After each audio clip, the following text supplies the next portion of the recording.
some new evidence completely have been rethink found, what you thought you knew about something. which is really Well, unexpected. that is what we're diving into today. So we're going to completely forget the textbooks for a second. Yeah.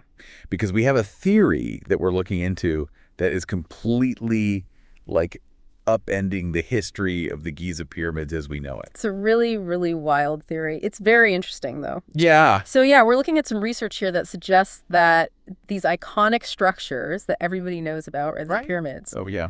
might be a lot older than we thought. Like, way older. Wait, how much older are we talking here? 38,000 years old. What? Yeah. And potentially they weren't even built by 38,000? the, ancient Egyptians that everybody knows about, like, the pharaohs and all that. As of now, But maybe all by, like, a believing lost, 3,500 to super advanced 4,000. civilization. 38,000 years. That's crazy. It's a really big claim, yeah. So who are the people behind this? Like, where did this come from, this theory? So the minds behind this are these guys, Danilo May Carrada Malanga from the University of Pisa in Italy, Okay. and Filippo Biondi at the University of Strathclyde. Wow. Okay. So their central idea is that, like, the whole Giza Plateau, the pyramids, all of it is the work of this, like, forgotten civilization that was, like, way before anything that we really know about. Right. And they have some pretty interesting evidence Okay. to back it up. Let's hear it then. What kind of stuff are they talking about? So one of the key things is that there are these huge underground structures. Okay. So we're talking about, like, shafts and chambers that go down thousands of feet below the Khafre Pyramid. Thousands of feet. Yeah, I mean, it's a long way down there. Wow. Even more than that, they've found what looks like chambers even deeper, like over 4,000 feet deep. What? Yeah. And the crazy thing is, like, This is unbelievable. when you think about I the can't scale believe of it. that, Yeah. it kind of makes you think, like, could this be a whole city down there? Oh, wow. Like, underground? Like a whole lost city. Yeah, maybe that's like the remnants of this civilization. That's so interesting. So what do they think happened to this civilization? Well, they think it wasn't like a slow decline or anything. They think there was like a giant flood. A flood. Yeah. Like a global flood. Yeah, a global flood like around 12,000 years ago. Wow. Like a massive event. So they're saying the pyramids are like what? Survivors of this flood? Yeah, like they're like these monuments that are still standing Oh, wow. from this civilization that got wiped out. So in this deep dive, what are we going to look into? Well, we're going to explore this theory. Okay. We're going to look at all the evidence that they've gathered Okay. and kind of compare it to what, like, Okay. the common, the mainstream views are. Okay, cool. So where do we even start with something like this? I think a good place to start is with the actual physical evidence. Yeah. Danilo May, when he was at Giza, he saw some signs of erosion, like water erosion, near the entrance of the Great Pyramid. Okay, and so what's interesting about that, I mean, wouldn't you expect there to be some kind of erosion after all this time? Yeah, but the thing is, it's not like even erosion across the whole thing. Oh. Some blocks, like, look really weathered, like they were underwater for a while, but then others right next to them, they don't. Interesting. Yeah, it doesn't really look like just like wind and sand erosion. Right, right. Okay, so then what does that mean? What does that tell us? Well, it could mean that the water level, like, rose to a certain point and then went back down. Uh-huh. So it only affected like a part of the pyramid. Okay. And that would kind of fit with their theory about a big flood. Right, right. Okay, so what about this salt thing? Ah, the salt. Yeah. I've heard a little bit about this. What's the deal with that? So they talk about all this salt that's inside the Great Pyramid. Okay. But it's not like a little bit of salt. It's like these thick layers of it. Right. Yeah. It's a lot of salt. And there are actually records of this from way back. Okay. Like in 1837, this guy, Colonel Howard Vyse, Uh-huh. when he was exploring, he found all these like crystal salt formations inside the king's chamber. Wow. He even said they looked like flowers. Really? Yeah. And then like decades later in the 1880s, this famous Egyptologist, W.M. Flinders Petrie, Okay. he recorded all this salt too, like really thick layers, like half an inch thick in the queen's chamber and the hallways. Wow. So people have known about this for a while. Yeah, it's not a new thing. Okay, so what do May and his team think about this salt? What does it mean? Well, they think it's proof that the Giza Plateau was like underwater. Like in the ocean? Yeah, seawater. Okay. They think that when the floodwaters went down, they left all this salt behind inside the pyramid. Okay, that makes sense, I guess. Okay. But is there like another explanation Okay. for that? Could that happen another way? Well, yeah, there are other ideas out there. Okay. Dr. Zahi Hawass, Okay. that big name in Egyptology. Right. He says the salt doesn't necessarily mean there Yeah. was a huge flood. Okay. He says that the salt might have come from the limestone. The limestone. How does that work? Well, limestone has like Oh. natural salts in it. Oh, okay. And over time, those salts can like dissolve and then they turn back into crystals inside the pyramid. Oh, so it's like it's already in the rock and it just kind of like comes out over time? Exactly. Okay. So that's like a totally different explanation. Yeah. A little less dramatic, maybe, but it's possible. Right. Okay. So I guess the takeaway here is that just because something's weird Yeah. doesn't automatically mean like this whole groundbreaking theory is true. Exactly. We've got to look at all the possibilities. Right. Okay. So what else are they looking at? What other evidence? Well, they also bring in some ancient Egyptian texts, Oh, okay. like chapter 149 of the Book of the Dead. Okay. I've heard of that. And there's this part that talks about 14 residences of the City of the Dead. The City of the Dead. Yeah. So they're connecting that to the underground structures. Exactly. They think it might be talking about the same network of tunnels and chambers that they found. So like a literal city underground. Yeah.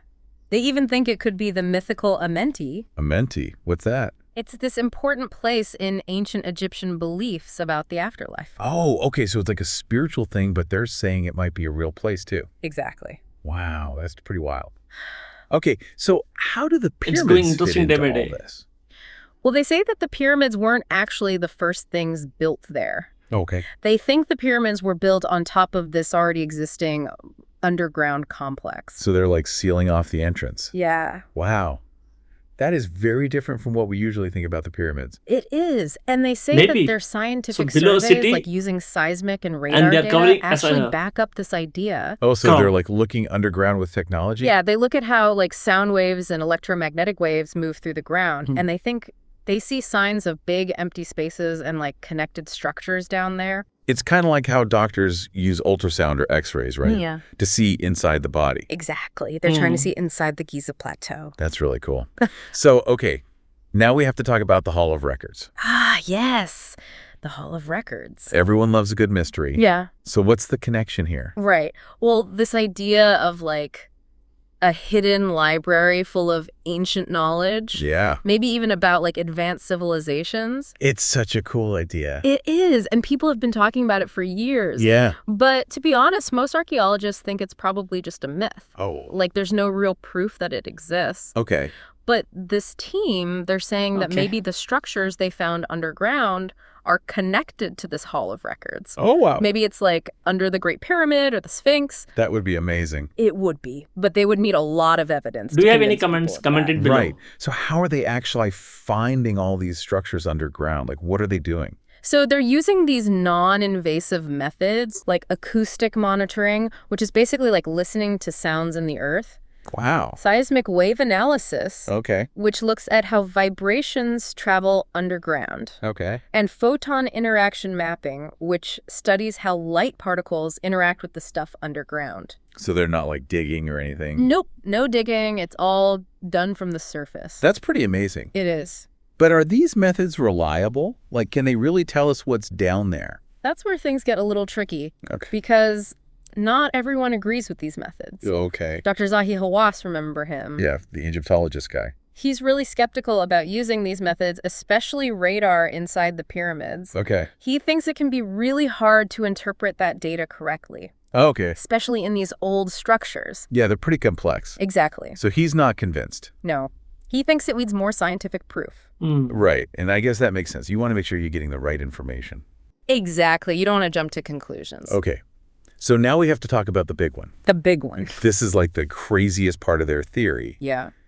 They're saying the pyramids are 38,000 years old. 30,000 years. That just blows my mind. Like that Oh my completely God. changes everything we know about history. It does. I mean, think about it. Most archaeologists think civilization really got 30,000 going years? like 9 to 12,000 years ago. Yeah. So to say the pyramids are from 38,000 years ago, that's like rewriting history. It's huge. So what do other experts think about this? It's real Well, writing Professor only. Lawrence Conyers, he's an expert in using radar in archaeology. Okay. He said this 38,000-year claim is outlandish. Oh, wow. He didn't hold back. No, he didn't. He says that 38,000 years ago, people were mostly living in caves. Yeah, that's what I learned in school. Yeah, using like basic tools. Right. So he's saying there's no way they could have built something as complex as the pyramids back then. Yeah, it doesn't really add up, does it? Not really. But I guess Mee's team has a counter-argument for that, right? They do. They're basically saying, like, how could those simple tools have made something so precise? Because the pyramids are so incredibly precise. Exactly. Like, perfectly cut blocks, everything fits together. Yeah, and they move those huge blocks like over long distances. Right. Some of those granite blocks came from hundreds of miles away. That's insane. It is. So they're saying there has to be more to the story. Okay, so even if we stick to the traditional timeline, the way they built the pyramids is still kind of a mystery. It is. There's a lot we still don't know. Yeah. Okay, so they're saying this lost civilization wasn't just in Egypt. Right. They think it was global. Global? Yeah. They point to all these big stone structures in different parts of the world. Oh, okay, like what? Like in South America, China, even Norfolk Island in the Pacific. Wow. And they're saying these structures are all connected. Yeah, they're saying they were all built by the same civilization. And what's their reasoning for that? Well, they see What is going similarities on? in the way they were built. Okay. Like the massive stones, the scale of these sites. Uh-huh. They think it's too similar to be a coincidence. Right, okay. But is there anything else? Like any other evidence besides the structures themselves? Well, they also look at ancient myths and legends. Okay. And they point out that a lot of cultures have stories about a great flood. Oh, yeah, like Noah's Ark. Exactly. And stories about lost cities and advanced civilizations. Interesting. So they think these stories might be based on real events. Like memories passed down through generations. Exactly. Echoes of this lost civilization. Okay, so it's a really big theory, connects all these different things. It does. But is it actually accepted by scientists? That's a good question. And honestly, right now it's not. Oh. Their work hasn't been peer-reviewed yet. What does that mean? It means that other What's your thought scientists on haven't this? had a chance to look at their research and see if it's valid. Commented. Oh, okay, so it's like they need a second opinion. Yeah, basically. And it also hasn't been published in any scientific journals, Okay. which is usually how scientists share their findings. Right. So I guess it's still kind of early days for this theory. Yeah. It's definitely too early to say for sure if it's true. But it's still really interesting, right? Like it makes you think. Oh, absolutely. It definitely makes you think about the mysteries of the past. Yeah, like what if there really was this advanced civilization thousands of years ago? Right. Imagine what kind of knowledge they might have had. Yeah, and what if it was all lost because of this flood? It's a pretty wild thought. It is. And I guess it also makes you wonder if something like that could happen again. Yeah. I mean, we've seen some pretty big natural disasters in our time. Right. So maybe it's not so far-fetched to think that a whole civilization could be wiped out. Maybe not. It's kind of scary when you think about it. It is. But it also makes you appreciate the resilience of humanity. Yeah, that's true. We've been through a lot and we're still here. Exactly. Okay, so we've heard a lot of different ideas about the pyramids today. We have. The traditional view versus this new theory. It's a lot to take in. It is. So I'm curious, what do you think, our listeners? Yeah. What are your thoughts on all this? Do you think there's any truth to this theory about Yeah, sure. a lost civilization? Or What do you the think? traditional explanation is more likely? We've talked about a lot different evidence. The erosion, the salt, the underground structures, the myths. So which parts stand out to you?